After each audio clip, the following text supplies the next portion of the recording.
No the law with help of case laws. इसमें हम recent decided cases की मदद से जो लॉ है उसे जानेंगे। ठीक है, तो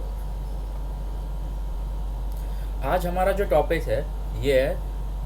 question of FIR under article 226 और सेक्शन 482 ऑफ सीआरपीसी। ठीक है, तो जो 482 यहाँ पे लिखा है, ये जो सीआरपीसी अभी हमारा है उसमें सेक्शन 482 जो inherent powers of high court की बात करता है,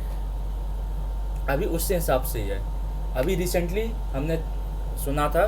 कि पार्लियामेंट में 3 ड्राफ्ट्स आए हैं जो हमारा जो आईपीसी, सीआरपीसी और इंडियन एविडेंस एक्ट है उसे रिप्लेस करेगा, पर अभी वो सिर्फ बिल है, एक्ट नहीं बना है, अभी उसमें टाइम लगेगा। तो जब तक कि वो एक्ट नहीं बन जाता है, पार्लियामेंट के थ्रू पास होते हैं, तब तक अभी हमारे जो एक्ट्स हैं, जो पुराना सीआरपीसी है, हम उसी के हिसाब से चलेंगे। ठीक है, तो सबसे पहली बात कि आर्टिकल 226 और सेक्शन 482 में बोला क्या गया है। Article 226 of our Indian constitution, भारतीय संविधान का जो अनुच्छेद 226 है, उसको हम writ jurisdiction of high court या extraordinary jurisdiction of high court भी बोलते हैं। ऐसा क्यों बोलते हैं? क्योंकि आर्टिकल 226 में हाई कोर्ट्स को पावर दी जाती है कि वो कोई भी डायरेक्शन, ऑर्डर्स या रिट्स निकाल सकते हैं या रिट्स इशू कर सकते हैं। अब वो रिट्स कौन कौन सी हो सकती हैं, तो इसमें इंक्लूसिव डेफिनेशन दी गई है कि रिट्स इंक्लूडिंग जो 5 बेसिक रिट्स हम जानते हैं, जैसे हेबियस कॉर्पस, मैंडेमस, प्रोहिबिशन, जो वारंटो और सर्सोररी, ये जो 5 रिट्स बेसिक रिट्स हैं जिसके बारे में हम सभी जानते हैं, तो हाई कोर्ट कोई भी रिट दे सकता है इंक्लूडिंग दीज 5। ठीक है, और ये रिट्स किस चीज़ से ले दी जा सकती हैं, तो इसमें साफ साफ लिखा है for enforcement of fundamental rights, मतलब जो राइट्स हमें पार्ट 3 ऑफ कॉन्स्टिट्यूशन, मतलब पार्ट 3 संविधान का जो भाग 3 है, उसमें जो राइट्स दिए गए हैं जिसे हम फंडामेंटल राइट्स बोलते हैं, या तो उनके इन्फोर्समेंट के लिए या फिर किसी भी अदर पर्पस के लिए। अब ये जो फॉर एनी अदर पर्पस है, इसलिए जो इस आर्टिकल 226 है, इसको extra ordinary jurisdiction of high court बोला जाता है, क्योंकि ये जो एनी अदर पर्पस है, ये हाई कोर्ट को एक्स्ट्रा पावर देता है रेट से डायरेक्शन देने के मामले में सुप्रीम कोर्ट से। क्योंकि सुप्रीम कोर्ट में जो रेट जुरिस्डिक्शन है उसकी बात चली गई है आर्टिकल 32 में, और उसमें स्पेशली बोला गया है कि इन्फोर्समेंट ऑफ फंडामेंटल राइट्स के लिए ही सिर्फ सुप्रीम कोर्ट रेट दे सकता है। क्योंकि 32 है वो स्पेशली बोलता है कि जो राइट्स इस पार्ट में दिए गए हैं, क्योंकि 32 भी पार्ट 3 का ही पार्ट है, तो इसलिए उसमें दिया गया है कि इस पार्ट में जो राइट्स दिए गए हैं उससे इन्फोर्समेंट के लिए सुप्रीम कोर्ट रेट दे सकता है। बट हाई कोर्ट जो पार्ट 3 में जो राइट्स हैं उनके लिए दे ही सकता है, उससे साथ साथ कोई भी एनी अदर पर्पस के लिए भी रेट इशू कर सकता है। और किस चीज़ के लिए कर सकता है, मतलब रेट जिसको इशू कर सकता है, तो इसमें लिखा हुआ है एनी पर्सन या अथॉरिटी। और उससे साथ साथ जब भी मान लीजिए केस अगर गवर्नमेंट से अगेंस्ट है, तो अगर कोई भी अप्रोप्रिएट गवर्नमेंट है जो कि उस टेरिटरी में जहाँ पे हाई कोर्ट की जुरिस्डिक्शन है उस टेरिटरी में, या फिर कहीं भी ऐसा जो चॉइस ऑफ एक्शन किसी और जगह हुआ है, तो उस केस में उस जगह के हिसाब से भी हाई कोर्ट मतलब अप्रोप्रिएट गवर्नमेंट के अगेंस्ट भी रेट निकाल सकता है। अब जो दूसरा जो था सेक्शन 482, तो section 482 of CrPC inherent powers of high court की बात करता है। मतलब इनहेरेंट पावर्स मतलब होता है कि वो पावर जो इनहेरेंट है हाई कोर्ट में, मतलब कि हाई कोर्ट है इसलिए वो ये पावर्स रखता है, अलग से देने की उसे किसी स्टेट्यूट के थ्रू या ऐसे उसे अलग से पावर दी नहीं जाती है, वो हाई कोर्ट है इसलिए उसके पास ये पावर है। तो सेक्शन 482 जो है वो ये बोलता है कि हाई कोर्ट अपने किसी भी ऑर्डर को, ठीक है, किसी भी ऑर्डर को इन्फोर्स कराने के लिए, मतलब किसी ऑर्डर को इफेक्ट देने के लिए, या फिर अब्यूज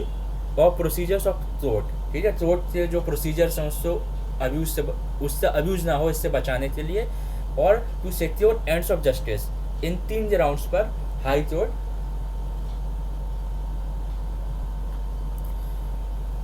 तो इन 3 ऑब्जेक्टिव्स को फुलफिल करने के लिए हाई कोर्ट चाहे तो कोई भी ऑर्डर इशू कर सकता है, ये बोलता है सेक्शन 482।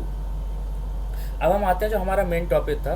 कि question of FIR under article 226 section 482 of CrPC. तो एफआईआर तो अगर आपको चॉइस करवाना है तो आप हाई कोर्ट जा सकते हैं, जिससे अंडर या तो रेट जुरिडिक्शन जो 226 में दिया गया है, या 482 ऑफ सीआरपीसी में इनहेरेंट पावर जो हाई कोर्ट है उसे इन्वोक कर सकते हैं आप। तो इसी के रिजल्ट में भी रिसेंटली 2-3 जजमेंट्स आए हैं, जिसमें जो इसको इंटरप्रेट किया सुप्रीम कोर्ट ने कि हाई कोर्ट जब भी किसी की एफआईआर चॉइस करता है 482 और 226 के अंडर में, तो उसे क्या क्या ध्यान रखना चाहिए। और जो मेन बात आई है वो है कि अगर किसी का क्रिमिनल एंटीसीडेंट्स है, जैसे कहते हैं बैकग्राउंड, अगर क्रिमिनल बैकग्राउंड है किसी का, तो होलसोल इस क्राइटेरिया के बेसिस पर जो एफआईआर चॉइसिंग का जो एप्लीकेशन है उसे हाई कोर्ट मना नहीं कर सकता है। मतलब कि हाई कोर्ट सिर्फ इस रीजन पर, solely based on reason that the accused है क्रिमिनल बैकग्राउंड, तो सिर्फ इस बेसिस पर उसकी एप्लीकेशन से एफआईआर चॉइस कर दी जाए, वो रिजेक्ट नहीं करी जा सकती। ये बोला है अभी जो रिसेंटली केस हुआ है Mohammad Wajid versus state of UP का केस। एक मिनट,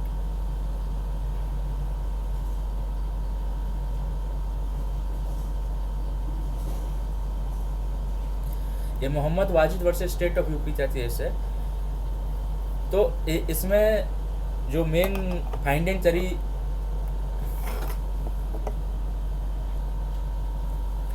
तो ये जो केस था Mohammad Wajid versus state of UP, इसमें जो अक्यूज था उससे अगेंस्ट में आईपीसी के वेरियस सेक्शंस में एफआईआर लॉन्च हुई थी। तो उसने जो हाई कोर्ट है इलाहाबाद हाई कोर्ट, उसमें उसने एप्लीकेशन डाली for choosing of FIR, but जो स्टेट का मानना था कि इस बंदे का बहुत क्रिमिनल बैकग्राउंड है, तो इसकी जो एफआईआर है वो चॉइस नहीं होनी चाहिए, और इलाहाबाद हाई कोर्ट ने उसकी एप्लीकेशन रिजेक्ट कर दी। तो उससे अगेंस्ट अपील में ये सुप्रीम कोर्ट पहुंचा, और सुप्रीम कोर्ट ने ये डिसाइड किया कि सिर्फ और सिर्फ इस रीजन पर कि उसका क्रिमिनल बैकग्राउंड है, हम डिसाइड नहीं कर सकते कि ऐसे इसका जो एफआईआर है वो चॉइस नहीं करना चाहिए। तो कोर्ट ने ये बोला कि एक केस तो साइड किया है, तो केस तो साइड किया है इस केस में, जिसका नाम है स्टेट ऑफ हरियाणा वर्सेस भजन लाल। तो इस केस में गाइडलाइंस प्रोवाइड करी गई थी कि जिस ग्राउंड पर जो हाई कोर्ट है वो जो सेक्शन 482 और 226 में जो पावर है उसे एक्सरसाइज कर सकता है, मतलब एफआईआर चॉइस कर सकता है। तो सुप्रीम कोर्ट ने डिसाइड किया कि अगर किसी अक्यूज का जो केस है वो भजन लाल की दी हुई गाइडलाइंस में अगर फॉलो करता है, तो उसकी एफआईआर चॉइस करी जा सकती है, सिर्फ इस रीजन की वजह से कि उसका क्रिमिनल बैकग्राउंड है, हम उसे मना नहीं कर सकते कि तुम्हारा एफआईआर हम चॉइस नहीं करेंगे। तो ये पहला जजमेंट है। तो हम ये देख लेते हैं कि भजन लाल की जो गाइडलाइंस थी वो थी क्या। जब भी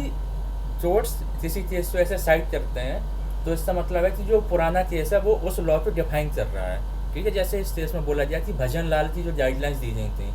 तो इसका मतलब है भजन लाल में गाइडलाइंस दी गई थी वो इस चॉइसिंग ऑफ एफआईआर के लिए एक लैंडमार्क केस टाइप का है, कि उसमें बताया जाता है कि किस सिचुएशन में एफआईआर चॉइस करी जा सकती है। तो इसमें 7 गाइडलाइंस दी गई थी जो यहाँ पे लिखी हैं। जो पहली थी वो थी कि जो भी एलिगेशंस लगाए गए हैं, ठीक है, जो भी एलिगेशंस एफआईआर में लगाए गए हैं, अगर उसे हम पूरा सही भी मान लें, ठीक है, तब भी अगर वो प्राइमा फेसाई कोई भी ऑफेंस या केस नहीं बनाती अक्यूज के खिलाफ, तो ऐसे केस में हाई कोर्ट FIR चॉइस कर सकता है। फिर दूसरा है कि अगर FIR जो है उस जो भी FIR है उसमें जो भी सब्सटेंस बताया गया है, अगर वो सब के बाद कोई भी कॉग्निजेबल ऑफेंस अगर नहीं बनता है, ठीक है, अगर ऑफेंस तो बन रहा है बट कॉग्निजेबल ऑफेंस नहीं बन रहा है, तो उस केस में भी FIR चॉइस हो सकती है। क्यों? क्योंकि FIR जो है, जो 154 CRPC में माना जाता है कि FIR की जो पावर है वो सेक्शन 154 CRPC में है। तो FIR जो है वो पहली बात तो सिर्फ कॉग्निजेबल ऑफेंसेस से लिखी जा सकती है, ठीक है। तो FIR हम तभी बोलेंगे जब कॉग्निजेबल ऑफेंस हुआ हो या आगे इन्वेस्टिगेशन के बाद पता चले कि इसमें कॉग्निजेबल ऑफेंस था। और जो दूसरा चीज, और FIR लिखने से क्या होता है, पुलिस को पावर मिल जाती है कि विदाउट मजिस्ट्रेट के ऑर्डर से भी वो इन्वेस्टिगेशन तुरंत शुरू कर सकता है, ठीक है। और नॉन कॉग्निजेबल ऑफेंसेस में क्या होता है, उसमें विदाउट मजिस्ट्रेट के ऑर्डर से, ठीक है, without magistrate order police investigation नहीं करेगा, ये बोला गया है सेक्शन 155(2) ऑफ CRPC में। और अगली बात जो है, जो सेक्शन 155(4) ऑफ CRPC में बोला गया है कि मान लीजिए ऑफेंस है, उसमें जब कॉग्निजेबल ऑफेंस एज हुआ है और नॉन कॉग्निजेबल ऑफेंस भी हैं, तो इन सब को मिलाते जो केस हो जाए उसे कॉग्निजेबल ऑफेंस की तरह ही ट्रीट किया जाएगा, ठीक है। तो FIR के बारे में जानने के बाद अब हमें दूसरा पॉइंट जो है इसे अच्छे से समझ सकते हैं कि FIR अगर हुई है और उसके साथ कोई अगर एविडेंस दिया जाए, तो अगर ये दोनों मिलाकर कोई भी कॉग्निजेबल ऑफेंस नहीं बनाते हैं, ठीक है, तो कॉग्निजेबल ऑफेंस नहीं बनाते हैं, तो कोर्ट ऐसे केसेस में भी FIR चॉइस कर सकता है, ठीक है। फिर अगला है कि अगर जो भी एलिगेशंस लगाए गए हैं, ठीक है, जो भी एलिगेशन लगाए हैं वो अगर विदाउट, मतलब ऐसे एलिगेशन जो कि अनकंट्रोवर्टेड हैं, तो अगर वो एलिगेशन जो कंप्लेंट में लगाए गए हैं, अगर वो भी कोई भी ऑफेंस का कमिट होना नहीं बताते हैं, और या कोई भी केस नहीं बनता उन एलिगेशन से बेसिस पे भी, तो भी ऐसे केसेस में जो FIR है वो चॉइस करी जा सकती है। फिर अगला भी ऐसा ही है कि अगर FIR जो है वो अगर कॉग्निजेबल ऑफेंस तो नहीं कॉन्स्टिट्यूट करता है, जो भी FIR में एलिगेशंस लगाए गए हैं, अगर कॉग्निजेबल ऑफेंस तो नहीं कॉन्स्टिट्यूट करता है, सिर्फ और सिर्फ नॉन कॉग्निजेबल ऑफेंस उससे उसमें हुआ है, जिसमें पुलिस जो है वो कोई भी इन्वेस्टिगेशन नहीं कर सकती जब तक कि मजिस्ट्रेट का ऑर्डर ना हो 155(2) के अंडर में। जो पांचवा वो है कि जो भी एलिगेशंस लगाए गए हैं वो इतने एब्सर्ड या इम्प्रोबेबल हैं कि मतलब बिल्कुल ही फालतू एलिगेशंस लगाए गए हैं, जिनके बेसिस पर कोई भी प्रूडेंट मैन ये नहीं सोच सकता कि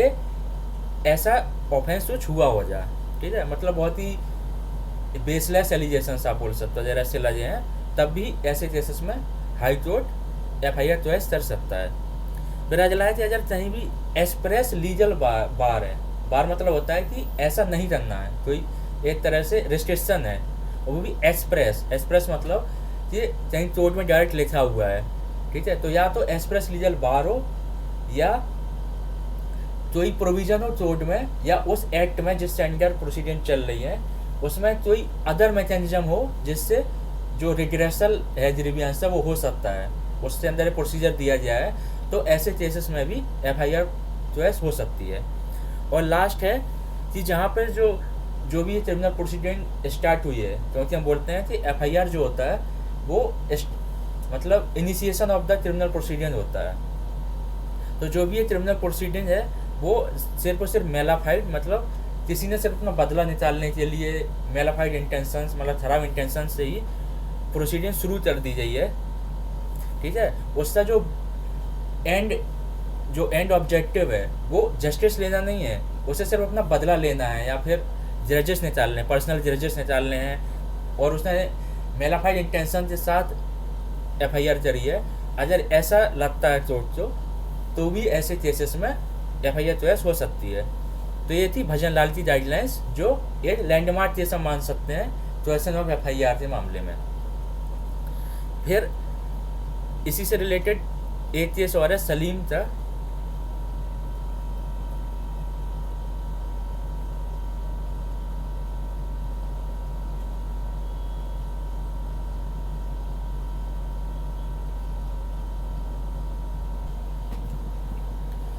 तो अगला केस जो है वो है सालिब वर्सेस स्टेट ऑफ यूपी। ये भी स्टेट ऑफ यूपी का केस है। इस मामले में सुप्रीम कोर्ट ने ये हेल्ड किया कि जब भी जो क्वेश्चन ऑफ FIR है उससे ग्राउंड ये बताया जाता है कि जो कंप्लेनेंट है उसने किसी अपना पर्सनल ग्रज निकालने के लिए या बदला लेने के लिए FIR करी है, तो ऐसे केसेस में जो कोर्ट है, कोर्ट का ड्यूटी बन जाता है कि वो जो FIR है उसे बहुत ध्यान से देखे और बिटवीन द लाइंस पढ़ने की कोशिश करे। तो इसका मतलब क्या है कि मतलब जब भी ग्राउंड ये दिया जाता है कि उसने अल्टीरियर मोटिव से मेरे खिलाफ FIR करी है, तो जो कोर्ट्स हैं, मतलब स्पेशली जो 482 सेक्शन है उससे अंडर हाई कोर्ट जो है उनकी ड्यूटी बनती है कि वो ना कि सिर्फ जो मैंने हाईलाइट किया है, उनकी जिम्मेदारी है कि ना कि सिर्फ वो ये देखें कि प्रोसीडिंग में क्या चल रहा है, बल्कि उन्हें ये भी देखना चाहिए कि ये केस इनिशिएट कैसे हुआ है। तो जो भी सर्कमस्टेंसेस हैं इनिशिएशन ऑफ द केस थी, उन्हें भी देखना ये जो कोर्ट है उसकी जिम्मेदारी बन जाती है। क्योंकि इसमें रीजन कोर्ट ने यह दिया कि अगर कोई कंप्लेनेंट सोच ले कि मुझे इससे बदला लेने के लिए ही सिर्फ और सिर्फ प्रोसीडिंग चल रहा है, स्टार्ट कर रहा है, तो ऐसे केसेस में तो फिर वो जो भी प्लेंट डालेगा वो प्लेंट तो बहुत सावधानी से बनाएगा, क्योंकि उसने पहले से ही दिमाग में उससे है कि मुझे इससे बदला लेना है। तो प्लेंट जो भी बनाएगा या किसी से बनवाएगा तो वो बहुत ही सावधानी से बनेगी ताकि उसका जो मेलाफाइड इंटेंशन है वो ना देखे। तो इसलिए सुप्रीम कोर्ट ने बोला कि जब भी एलिगेशन हो इस चीज़ से कि सिर्फ और सिर्फ इस बेसिस पर FIR करी गई है कि मुझसे बदला ले लिया जाए, तो ऐसे मामलों में जो हाई कोर्ट है वो बिटवीन द लाइंस पढ़े और सिर्फ प्रोसीडिंग, मतलब प्लेन के आधार पर जो प्रोसीडिंग चली है सिर्फ उसे ना देखते हुए जिन सर्कमस्टेंसेस में, मतलब जिस सिचुएशन में FIR करी गई है, तो इनिशिएशन ऑफ द केस के बारे में भी देखिए। ये क्वेश्चन ऑफ FIR के ऊपर दो और इम्पोर्टेंट केस हैं, स्टेट ऑफ MP वर्सेस दीपक और पर्वत भाई Ahir versus state of Gujarat. तो ये अगर आप ड्यू में स्टूडेंट हैं तो आपके केसमेट में भी ये होंगे, तो आपको पढ़ना है। तो ये जो केसेस थे ये थोड़े अलग इशू पे थे। इनका जो इशू था वो था कि